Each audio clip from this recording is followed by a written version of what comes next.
Muito obrigada, Sr. Presidente da Comissão Parlamentar de Saúde, meu caro amigo Matos Rosa. Muito obrigada também pela celeridade no agendamento desta reunião, que foi a nosso pedido, e no cuidado no tratamento deste assunto, e obviamente isso representa o respeito institucional que sempre tem existido entre o Conselho Nacional da Procriação Medicamente Assistida e esta Comissão Parlamentar de Saúde, e portanto respeito esse que é para continuar. Portanto, agradecemos e reconhecemos, e muito obrigada aos senhores deputados que a esta hora ainda estão aqui para nos ouvir. O assunto que nos traz aqui, eu estou acompanhada, como já foi dito, pelos meus colegas do Conselho, o professor Carlos Plancha e o professor Carlos Calhar Jorge, que trabalham diariamente na área da procriação medicamente assistida e que me poderão ajudar a responder a algumas perguntas concretas que possam fazer sobre o assunto. O assunto que nos traz aqui, como já foi dito, prende-se com o impacto e as consequências da publicação do acórdão do Tribunal Constitucional, que declarou inconstitucional com força obrigatória geral o artigo 15º, número 1 e 4 da lei da PMA e alguns artigos que se relacionam com a lei da gestação, da mesma lei, mas que se relacionam com a gestação de substituição. Nós pedimos audiência já a todos os grupos parlamentares, fomos recebidos por todos os grupos parlamentares, à exceção do Partido Socialista, e no culminar desta ronda pelos grupos parlamentares e pelos senhores deputados, a presença nesta Comissão Parlamentar de Saúde é o culminar de um processo de sensibilização que nós tentamos fazer para o impasse que se instalou na procriação medicamente assistida em Portugal com gametas doados e também na gestação de substituição. Mas nós gostaríamos de separar aqui estes dois aspectos, porque uma coisa é efetivamente a declaração de inconstitucionalidade de algumas normas da gestação de substituição, outra coisa é o impasse gerado pela declaração de inconstitucionalidade do número 1 e 4 do artigo 15 e, portanto, separando aqui as águas, mas falando também dos dois temas que nos trazem cá, nós viemos a esta Comissão não para lamentar o acórdão, obviamente, concorde ou não se concorde, goste ou não se goste, respeitamos democraticamente o Tribunal Constitucional e respeitamos a sua decisão. Queremos, obviamente, cumprir a lei e queremos respeitar a decisão do Tribunal Constitucional e todos os centros de PMA e os implicados na PMA em Portugal, todas as pessoas que trabalham em PMA em Portugal, querem cumprir a lei e a Constituição. Mas nós temos que saber que lei é que nós temos que cumprir e é isso que neste momento não sabemos concretamente. Neste momento há uma grande indefinição nos procedimentos, há um adiamento e uma desmarcação de muitos tratamentos que estavam previamente agendados, há vidas em suspenso, há aqui uma contradição sistémica no nosso ordenamento jurídico e não somos nós que o dizemos, é o Tribunal Constitucional que o diz. Há aqui uma contradição sistémica que efetivamente tem que ser ultrapassada e só pode ser ultrapassada por via legislativa. Estamos a falar, obviamente, da coabitação entre a declaração de inconstitucionalidade do número 1 e 4 do artigo 15, que fala do anonimato dos dadores, com o número 2 e o número 3 que permanecem em vigor e que vão em sentido completamente oposto. Portanto, esta contradição sistémica só poderá ser ultrapassada pelas senhoras e pelos senhores deputados, que são quem têm a competência e quem têm o poder para o fazer, e por isso estamos aqui para vos pedir essa intervenção legislativa. Por isso, no cumprimento das nossas competências e atribuições, nós vimos cá trazer essas preocupações que nós temos não só com o funcionamento dos centros de PMA, como preocupações com os dadores de gametas, preocupações com os beneficiários da procriação medicamente assistida e, sobretudo, com as crianças já nascidas e com as crianças que vão nascer, esperamos nós, e vão continuar a nascer, fruto destas técnicas. Como eu costumo dizer, e nunca é demais repetir, é a ciência ao serviço da vida e é efetivamente por causa destas crianças, das já nascidas e das que deverão nascer, que nós também nos mobilizamos nesta campanha, diria eu, de sensibilização dos senhores deputados. O acórdão do Tribunal Constitucional refere expressamente aquilo que é o pensamento do Tribunal. Efetivamente, o que se diz, o Tribunal teve que se debruçar única e exclusivamente sobre aquilo que lhe foi pedido, sobre o requerimento que foi feito de fiscalização da constitucionalidade, e só foi pedido ao Tribunal Constitucional que se pronunciasse sobre o número 1 e o número 4 do artigo 15º. Mas alerta o Tribunal Constitucional que a contradição existente tem que ser ultrapassada, e creio que não restam dúvidas de que a orientação do Tribunal Constitucional é no sentido de que se elimine o anonimato dos dadores. Eu penso que ninguém tem dúvidas nesta orientação, é o que consta do acórdão e, portanto, concorde-se ou não se concorde, é esta a orientação do Tribunal Constitucional e, portanto, não havendo dúvidas de que efetivamente o anonimato dos dadores para futuro terá que deixar de existir, nós não vamos discutir se bem ou se mal, não vamos discutir aqui a nossa opinião, vamos apenas discutir como é que isto se vai operacionalizar, e é isso que nós queremos saber, como é que isto se vai operacionalizar e como é que nós vamos resolver as situações que estão pendentes nos centros de procriação medicamente assistida. Porque, por um lado, nós temos duas situações distintas. Por um lado, nós temos os dadores que já doaram os seus gametas, cujos gametas já foram utilizados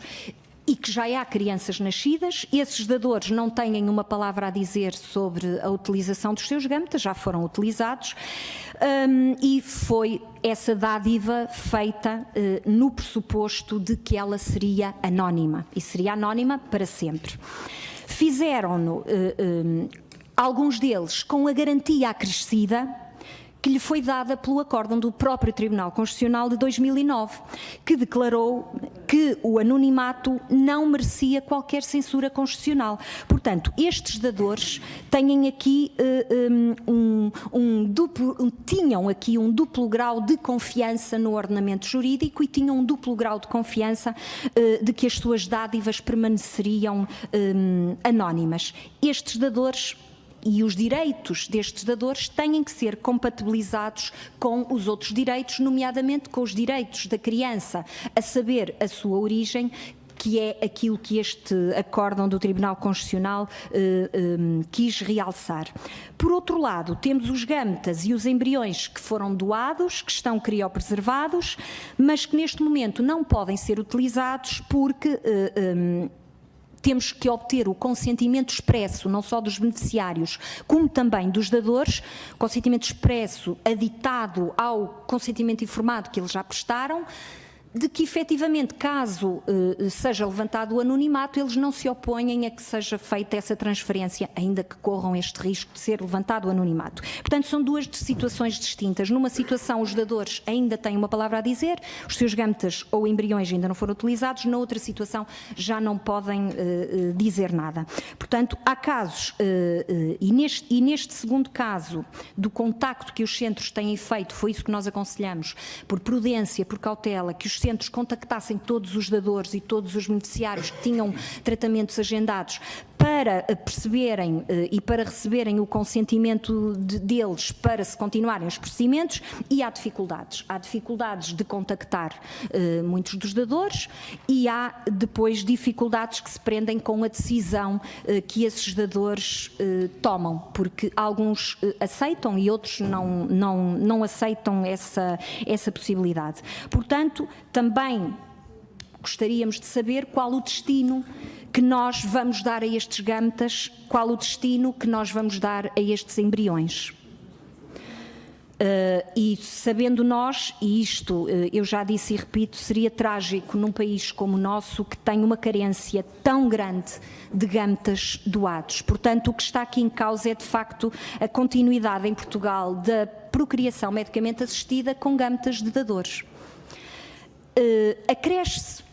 que em 2016 deu-se alteração também da lei da PMA com o alargamento dos beneficiários a estas técnicas, ou seja, as mulheres sem parceiro e os casais de mulheres puderam aceder à procriação medicamente assistida. Ora, este segmento da população só pode aceder à procriação medicamente assistida com doação de gametas, obviamente. Muitas das vezes com doação de gametas de esperma sempre, com doação de espermatozoides e muitas vezes também com dupla doação de espermatozoides e também de ovócitos.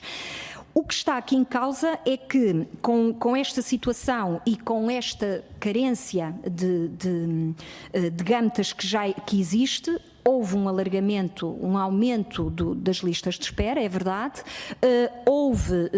um aumento da procura dos gametas e neste momento é também a eficácia e o cumprimento desta lei que está posta em causa. Por um lado, a Assembleia da República alarga e diz, sim senhor, as mulheres sem parceiro, os casais de mulheres podem aceder à procriação medicamente assistida, mas depois, por outro lado, querem aceder e não podem. Portanto, também há aqui uma contradição, há aqui um problema que também tem que ser ultrapassado. O que é que nós pretendemos? Pretendemos que o legislador atue, acautele e proteja todos estes dadores que o fizeram debaixo do chapéu do anonimato, desta tutela jurídica, desta proteção jurídica do anonimato, e têm direitos fundamentais que devem também ser respeitados, direitos à reserva da intimidade da vida privada e da vida familiar, portanto, são direitos constitucionalmente consagrados. Por outro lado, que se defina um período transitório para que os gametas e embriões que estão neste momento criopreservados possam ser utilizados, garantindo-se o anonimato daqueles dadores que pretendam permanecer anónimos. Os que forem contactados e pretenderem que se ultrapasse, não se opuserem, muito bem. Aqueles que pretenderem a manutenção do anonimato, que neste regime transitório possam fazê-lo e nós possamos utilizar estes gametas e estes embriões que neste momento estão criopreservados para utilização. Quanto à gestação de substituição, eu só posso dizer às senhoras e senhores deputados que revisitem esta lei, que alterem da forma que melhor entenderem para acautelar aquelas que foram as preocupações do Tribunal Constitucional, mas que efetivamente voltem a legislar sobre este assunto.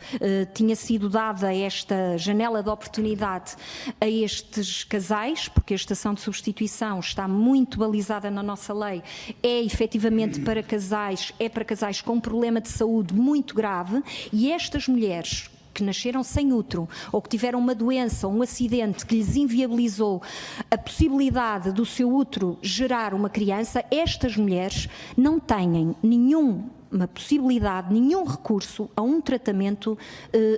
legal, a um recurso terapêutico para poderem ser mães. Todas as mulheres que têm infertilidade, eu digo mulheres porque neste caso é um problema, a doença tem que ser um problema exclusivo da mulher, mas obviamente que isto envolve o casal, envolve toda a família, é um problema mais abrangente, mas todas estas mulheres não estão numa situação de desigualdade em relação às mulheres que têm um problema de infertilidade e que todas elas têm uma solução, têm um recurso terapêutico, pelo menos podem recorrer a um tratamento. Estas mulheres que têm este problema já de si tão grave não têm nenhuma resposta. O Estado não lhes dá nenhuma resposta de tratamento, não lhes dá nenhuma solução legal para que possam ultrapassar uma doença, que é disto que estamos a falar, uma doença muito grave. E, portanto, isso é fundamental que se legisle e que não se empurrem os casais para situações menos transparentes, menos claras. Nós temos ouvido as notícias, há aproveitamentos, portanto é preciso legislar. Tivemos recentemente, inclusive, também um parecer das Nações Unidas, da ONU, das Nações Unidas, em que vieram dizer, alertar e instar os Estados para legislar a gestação de substituição, para se evitar tráfico de mulheres, tráfico de crianças que existe por esse mundo fora. e, portanto, nós já tínhamos dado esse passo, portanto, é este alerta que também vos queremos deixar. E dizer também que estamos disponíveis e o Conselho está disponível para colaborar nesta intervenção legislativa que tem que ser feita, não só com a experiência que temos dos profissionais e dos membros do Conselho, mas também da experiência que temos deste período recente em que tivemos que operacionalizar a gestação de substituição que já estava em vigor em Portugal. Pomos-nos totalmente ao dispor de Vossas Excelências para colaborarmos numa resposta célere para este problema, que não é um problema nosso, é um problema dos portugueses e das portuguesas que querem recorrer, que têm direito a recorrer à procriação medicamente assistida e que neste momento sofrem estas limitações. Eu creio ter sido clara, mas gostaríamos de ouvir também as vossas dúvidas e depois também os meus colegas, melhor do que eu, saberão dar as respostas em concreto. Muito obrigada.